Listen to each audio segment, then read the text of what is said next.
2012 წლის 8 აგვისტოს მოგეხსენებათ მოხდა ეგრეთ წოდებული გუნდი, რომელიც მაშინდელ დასკვნაში ეწერა ისეთი რამ რაც ეჭვგავიჩინა ჩვენ რომ ეს არ იყო ის რეალური სიტუაცია რაც მოხდა. ჩვენ არაერთხელ მიმართოთ მაშინდელ საშუალებების სამინისტროს მოეცეთ საშუალება შევსულიყავით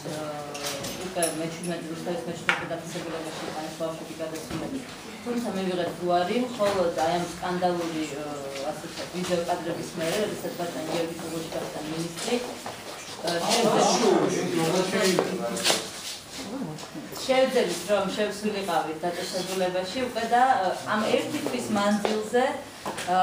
ჩვენი მუშაობის შედეგად ის ფაქტები და ასე ვთქვათ დავადგინეთ, ჩვენ არ ვუძლიებოდით ამას იურიდიული კუთხით, არამედ ფსიქოლოგიური კუთხით და გახოთ ახანდელობერთან, ხომ? აი მოხდა ინტერვიუს ჩატარება და დაგვანახა ამ ყველაფერმა ცხადად, რომ თურმე სულსხა ვითარება იყო მოზარდებთან იმართებაში, უკანასკნელი დაახლოებით წელიწადის მანძილზე მათთან ჰქონდა სისტემატიური ხასიათის რაღაცნაირ არაღმონელ მოთხოვის ფაქტებს და სწორედ აი ამ ფაქტებმა მიიყვანა ეს მოზარდები იქამდე, რომ მოხდა ეს არეულობა და ეგრეთ წოდებული გუნდი. აქვე მინდა დავწეროთ, ჩვენ გავგზავნეთ მიმართა საქართველოს პარლამენტის სახელზე, ეს მიმართვის ტექსტი იმას დაგაინტერესეთ, რომ პარლამენტმა როგორც მაკონტროლებელმა ორგანომ უზრუნველყოს ის, რომ მოხდეს ხელახალი გამოძიება გუნდის საქმის და ეს იყოს მიუკრძალებელი და დამოუკიდებელი გამოძიება, რომ მოხდეს იმ პირების იდენტიფიცირება და სათანადო დასჯა, ვინც მონაწილეობდა მოზარდების მიმართ არახუმანურ მოთხრობაში და ასევე რაც არანაკლებ მნიშვნელობისაა და კიდურებსად წვავე საკითხია არის, რომ სასწრაფოდ უნდა აღდგეს ავჭალის დაწესებულება, რომელიც ახლა ფაქტიურად როგორც ამბობენ, ისეც უნახავს, კედლებიც აღარ არის, ან მთლიანად გამოშიგნილია, გუნდის მთლიანად განადგურდა, რაღაცა მიზეზების გამო შეჩერდა შენობა, რატომ არ ვიცით და საუკეთესო მდგომარეობაში ახალი წლისთვის გადავენა, თუმცა ამ შეჩერებული მშენებლობის ფონზე ესეც უკვე საეჭვოდა. სასწრაფო ძალიან მწვავე საკითხია, რომ ის მოზარდები არ იმყოფებოდნენ იქ, სადაც ეხლა იმყოფებიან, რადგან ეხლა ისინი არიან ეგრეთ წოდებულ სადისციპლინო ნაწილში რუსთავის მე-17 ციხის, ეს არის მიწური სუქედა სართული, მათ არ აქვს გასეირნების უფლება,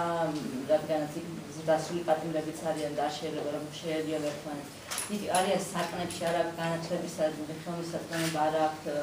საშუალება გახდა ფსიქოლოგი და ასე შემდეგ. ხა მინდა დაახლოებით დაგიხატოთ სიტუაცია, რომელიც 24 სექტემბრიდან მოყოლებული დღემდე ჩვენ შევისწავლეთ ჩვენი ასე ვთქვათ კრიზისული ინტერვენციის ფარგლებში და მივიღეთ აი ესეთი სურათი. მოზარდები ყვებიან, რომ ავჭალის დაწესებულებაში პირველ რიგში და ავჭალის დაწესებულებაზე გავამახვილოთ ყურადღება, რადგან ჩვენ ვიტყობთ, რომ გუნდის საკითხები იქნას გამოძიებული. რომ ბოლო 1 წლის მანძილზე მათ დასჯას, მათ მიმართ არახუმანურ და სასტიკ მოპყრობას ჰქონდა სისტემატური ხასიათი. ისინი ასახელებენ დაწესებულების რამდენიმე თანამშრომელს, რომლებიც მონაწილეობდნენ ასე დასჯით ღონისძიებებში და ასახელებენ იმ ადგილებს, სადაც ხდებოდა მათი დასჯა და აღწერენ დასჯის ფორმებს. ეს იყო ცემა, ხელით, ფეხით, ხელკეტით,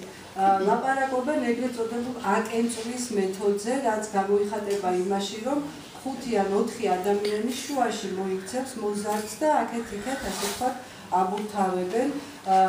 არის კიდე ლაპარაკი იმაზე, რომ არა მარტო ფიზიკური, არამედ ძალიან ხშირი იყო ღირსების შემლახავი დამოკიდებულება